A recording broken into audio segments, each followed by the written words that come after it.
ንጹህ ብርሃናማ ስፍራ በደራሲ ኤርነስት ሄሚንግዌይ። ሽማግሌውና ባህሩ ወይም ኖቬላ ከተሰኘው መድብል ውስጥ የተወሰደ። ኤርነስት ሄሚንግዌይ በ1899 ተወልዶ 1961 ራሱን የገደለ ታላቅ አሜሪካዊ ደራሲ ነው። ይህ ሰው በርከት ያሉ ረጅምና አጫጭር ልቦለዶችን የጻፈ ሲሆን በ1954 በስነ ጽሑፍ የኖቤል ተሸላሚ ለመሆን በቅቷል። ይህንን ሽልማት እንዲያገኝ ካደረጉት ስራዎች ዋነኛው ሽማግሌውና ባህሩ ወይም ኖቬላ የተሰኘው ነው። ከዚህ መድብል ውስጥ ንጹህ ብርሃናማ ስፍራ የሚለውን ስራውን አቀርብላችኋለሁ።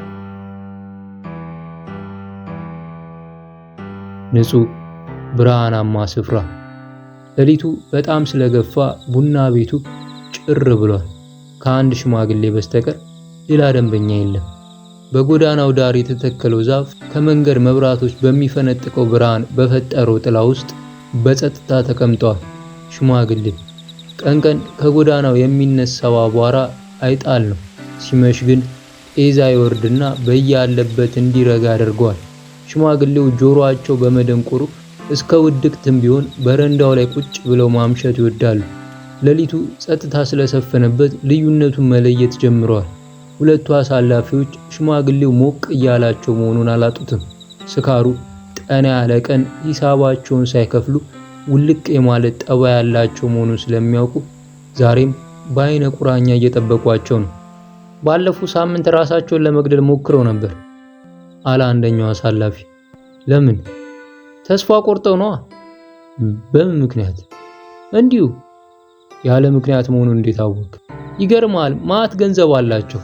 ወደ ቡና ቤቱ በሚያስገባው በር አጠገብ ግድግዳውን ተጠግቶ በቆመ ጠረጴዛ ዙሪያ ተቀመጡና ወደ በረንዳው ይመለከቱ ጀመር።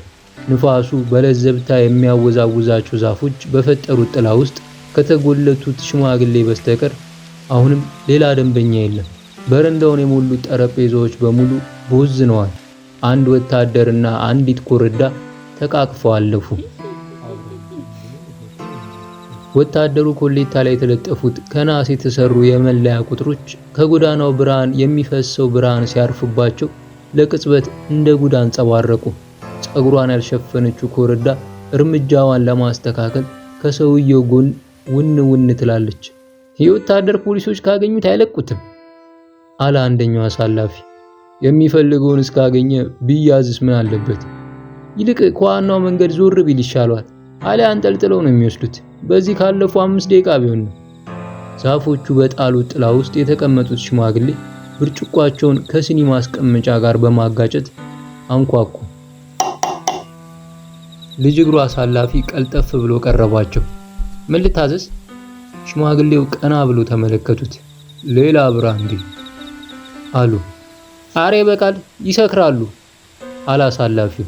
ሽማግሌው እንደገና ተመለከቱት። ተመልሶ ሄደ። ዛሬስ አንደኛውን ተጎልቶ ሊያሩ ነው መሰለኝ አለው ለስራ ባልደረባው።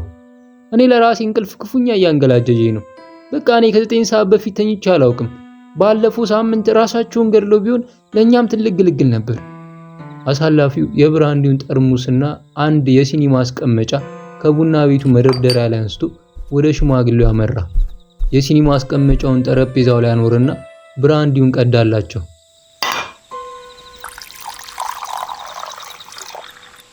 ባለፈው ሳምንት ራስዎን እንደጀመሩ መጨረስ ነበረበት አለ ጆሮአቸው ለማይሰማው ሽማግሌ። እሳቸው ግን በጣት ምልክት ትንሽ ጨምር አሉት። አሳላፊው በትዕዛዙ መሰረት ብርጭቆ ሞላው። ብራንዲው በጣም በመሙላቱ በብርጭቆ ወገብ እያቋረጠ ቁልቁል በመፍሰስ ሲኒ ማስቀመጫው ላይ ተንጣለለ። አመሰግናለሁ አሉ አዛውንቱ። አሳላፊው ጠርሙሱን ወደ ቦታው መለሰና እንደገና ጓደኛው አጠገብ ተቀመጠ። አሁን በደንብ ሰክረዋል አለው። ዘወትር ጀንበር ስታዘቀዝቅ እንደሰከሩ ነው። ለመሆኑ ለምን ነበር ራሳቸውን መግደል የፈለጉት? እንዴት ማወቅ ይቻለኛል? ለመሆኑ ምን ነበር ያደረጉት? በገመድ ራሳቸውን አንጠለጠሏ። ታዲያ ማን ቆረጠላቸው? የእህታቸው ልጅ። ለምን? ለነፍሳቸው ፈርታ። ምን ያህል ገንዘብ ይኖራቸው ይሆን? ልክ የለውም። እድሜያቸው 80 ሳይደርስ ይቀራል። ምንም ይሁን ምን እኔ እንደሆንኩ ብትጠይቅ 80 ደርሰው ነበር ነው የምለው። ምን አለ አሁን ወደ ቤታቸው ቢሄዱልን? መቼም ዛሬ ከ9 ሰዓት በፊት ቤት ይገባሉ ማለት ዘበት ነው። ከዚያ በኋላ ምን መተኛት ይባላል? ሌሊቱን ያለ እንቅልፍ ማሳለፍ ደስ ይላቸዋል። እሳቸውማ ብቸኛ ስለሆኑ ነው። እኔ ግን ብቸኛ አይደለሁም። አልጋችን ውስጥ እየተገላበጠች የምትጠብቀኝ ሚስት አለችኝ። በአንድ ወቅት እሳቸውም ባለ ሚስት ነበሩ። ከእንግዲህ በኋላ ግን ሚስት ብሎ ነገር ለምንም አይበጃቸውም። ይህንን እንኳን ማለት አችልም። እንዲያውም ሚስት ቢያገቡ ሳይሻላቸው ይቀራል። አሁን የሚኖሩት ከእህታቸው ልጅ ጋር ነው። እሱንማ መች አጣሁት። ገመዱን የቆረጠችው እሷ ናት ብለኝ የለ። እኔ ግን ይህን ያህል እስከ ማረጅ ለመኖር አልሻም። እንደ ሽማግሌ የሚያስጠላ ምን አለ? ግን ሁሉም አይደሉም። ለምሳሌ እኚህ ሽማግሌ ንጹህ ናቸው። መጠጡ እንኳን ጠብ አይልባቸውም። እንዲሰክረው እንኳን ቆፍጣናነታቸው፣ ጥንቁቅነታቸው አልተናጋም። እስቲ ልብ ብላያቸው። ላያቸው አልፈልግም። የኔ ፍላጎት ወደ ቤታቸው እንዲሄዱልኝ ብቻ ነው። ለሰራተኞች ምንም አያስቡም። ሽማግሌው አይኖቻቸውን ከብርጭቆ ላይ አንስተው ቀና በማለት አሻግረው አተኮሩ። ወደ አደባባዩ ቆየት አሉና አሳላፊዎቹን መመልከት ጀመሩ። ሌላ ብራንዲ አሉ ወደ ብርጭቋቸው እየጠቆሙ። ወደ ቤቱ ለመሄድ የሚቁነጠነጡ አሳላፊ ተጠጋቸው። በቃ አለ አሳላፊው። አነጋገሩ ቃላት እያጎደለ ነበር። አንዳንድ ደደብ ሰዎች ከሰካራሞች ወይም ከውጭ አገር ዜጎች ጋር ሲነጋገሩ እንደሚያደርጉት። ዛሬ በቃ አሁን ዝግ አላቸው። ሌላ ሽማግሌው ደግሞ ጠየቁ። የለም አልቋል። አሳላፊው የጠረጴዛውን ጠርዝ በፎጣ አራፊ እየጠራረገ ራሱን ባሉታ ነቀነቀ። ሽማግሌው ከመቀመጫቸው ተነሱና የሲኒ ማስቀመጫዎቹን በዝግታ ቆጠሯቸው። የሲኒ ማስቀመጫዎቹ ቁጥር የተቀዳላቸውን መጠጥ ብዛት የሚያመለክት ነው። ከቆዳ የተሰራች የሳንቲም መያዣ አወጡና ሂሳባቸውን ከሲኒ ማስቀመጫዎቹ በአንደኛው ላይ አኖሩ። ጉርሻውንም ጨምረው ጎዳናውን ይዘው ቁልቁል ሲጓዙ አሳላፊው ባለበት ቆሞ ተመለከታቸው። አልፎ አልፎ ቢንገዳገዱም በኩራት ጅንን ብሎ የሚራመዱ አዛውንት። አሁን ትንሽ ቆይተው ያሻቸውን ያህል ቢጠጡ ምን ነበረበት? አለ ለመሄድ ያልተቻኮሉ አሳላፊ ቡና ቤቱን ሲዘጋጉ። ገና 8 ሰዓት ተኩል እንኳን አልሆነ። እኔ ደግሞ በጊዜ ገብቼ መተኛ ትፈልጋለሁ። 1 ሰዓት ታዲያ ምንድናት? ከሳቸው ይበልጥ ለኔ ብዙ ናት። 1 ሰዓት ምንም ለውጥ አልነበራት። አንተም ያውነ አነጋገር ሁሉ ልክ እንደ ሽማግሌው ነው። ከፈለጉ ከነጠርሙሱ ገዝተው ቤታቸው ውስጥ ሊጠጡ ይችላሉ። እንደዚህኛው ያውንማ እሱ ሳው ባለትዳሩ አሳላፊ ስምምነቱን ገለጸ።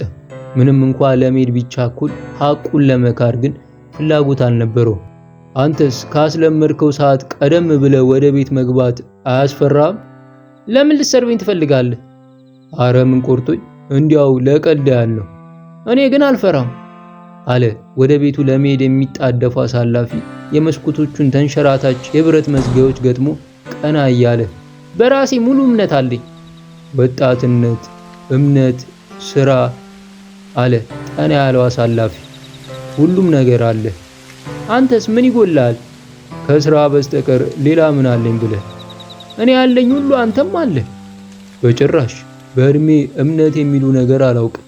ደግሞም ወጣት አይደለሁም። በል እስቲ አሁን የማይረባ ነገር ማተቱን ትተህ የሚቆላለፈው እንቆላልፈው። ቡና ቤት ብዙ ማምሸት ከሚወዱት አንዱ እኔ ነኝ አለ ጠና ያለው አሳላፊ። ወደ አልጋቸው መሄድ ከሚቀፋቸው መሃል ነው መደቡ። ለሌሊቱ ብርሃን ከሚያስፈልጋቸው ጋር ወደ ቤት ሄጄ መጋደም እንዴት መሰለኝ ናፈቀኝ። እኔና አንተ ሁለት የተለያየን ሰዎች ነው አለ ጠና ያለው አሳላፊ። አሁን ልብሱን ቀያይሮ ወደ ቤቱ ለመሄድ ተዘጋጅቷል። አየህ፣ ጥያቄው የወጣትነትና የእምነት ብቻ አይደለም። ምንም እንኳን እነዚህ ሁለት ነገሮች ድንቅ መሆናቸው ባይካድም፣ ግን ዘወትር ማታ ማታ ቡና ቤቱን መዝጋት ይጨንቀኛል። በጭራሽ አልፈልግም። ምክንያቱም ምናልባት ጎራ ብሎ እየተዝናና ሊያመሽ የሚፈልግ ሰው ሊኖር ይችላል የሚል ግምት ስላለኝ። ሰውዬ ሌሊቱን ሙሉ ሲሰሩ የሚያድሩ የቪኖ መሽታ ቤቶች አሉ። አልገባም?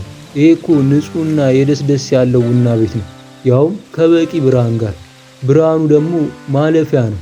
በዚያ ላይ የቅጠሎቹ ጥላ አለ። ይህ ሁሉ ደስታን ይሰጣል። በል ደህና አደር አለ ወጣቱ አሳላፊ። ደህና አደር አለ ሌላውም። መብራቱን አጠፋና ውይይቱን ከራሱ ጋር ቀጠለ። በእርግጥ ዋናው ጉዳይ የብርሃን መኖር ነው፣ ግን ቦታውም ንጹህና የደስ ያለው ሊሆን ይገባል። ሙዚቃ አያስፈልግም፣ ምንም ሙዚቃ አያስፈልግም። ምንድነው የፈራው? በእርግጥ ፍርሃትም ስጋትም አይደለም፣ ግን አንድ በደንብ የሚያውቀው ምንም ነው። ሁሉም ምንም ነበር። አዎ ሰውም ራሱ ምንም ነበር። ያ ብቻ ነበር፣ ብርሃኑን ብቻ ነበር የፈለገው። እና በዚያ ላይ ጥቂት ንጽህናና ስነ ስርዓት። አንዳንዶች በውስጡ እየኖሩ እንኳን አይሰማቸውም፣ አያውቁትም። እሱ ግን ሁሉም ነገር ምንም መሆኑን እንደገና መልሶ መላልሶ ምንም መሆኑን ያውቅ ነበር። ምንማችን ሆይ በምንም የምትኖር ምንም ይቀደስ ምንም ትምጣ ፍቃድህ በምንም እንደሆነች እንዲሁም በምንም ትሁን። የዕለት ምንማችንን ሁሉ ዛሬ ስጠን፣ ምንማችንን ሁሉ ምንም በለን፣ እኛም ምንም ያሉንን ሁሉ ምንም እንድንል። ወደ ምንም አታግባን ከምንም አድነን እንጂ። ምንም ሰላም በምንም ለተመላ ምንም ይሁን ምንም ከአንቺ ጋር ነውና። ፈገግ ብሎ በመብራቱ ብርሃን ከሚያብረቀርቀው የቡና ቤት መኪና ፊት ለፊት ተገተረ። ያንተ ምን ይልልህ? ባሪስታው ጠየቀ። ምንም ሌላ ቀውስ አለና ፊቱን አዞረ። ባሪስታው በትንሿ ሲኒ አላሳላፊው ቀርቶ ሰጠው።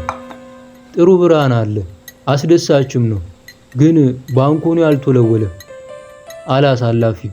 ባሪስታው ቀና ብሎ ተመለከተው። መልስ ግን አልሰጠውም። ጊዜው የውይይት አይደለም፣ በጣም መሽቷል። ልድገም? ባሪስታው ጠየቀ። የለም በቃኝ አመሰግናለሁ አለና አሳላፊው ወጥቶ ሄደ። መሸታ ቤቶችን በተለይ የቪኖ መሸጫ ሱቆችን በጭራሽ አይወድም። ንጹህና በብርሃን የተጥለቀለቀ ቡና ቤት ግን ለየት ያለ ነገር ነው። አሁን ራሱን በሌላ ተጨማሪ ሐሳብ ማንገላታት አያስፈልገውም። ቀጥ ብሎ ወደ ቤት መሄድ ብቻ።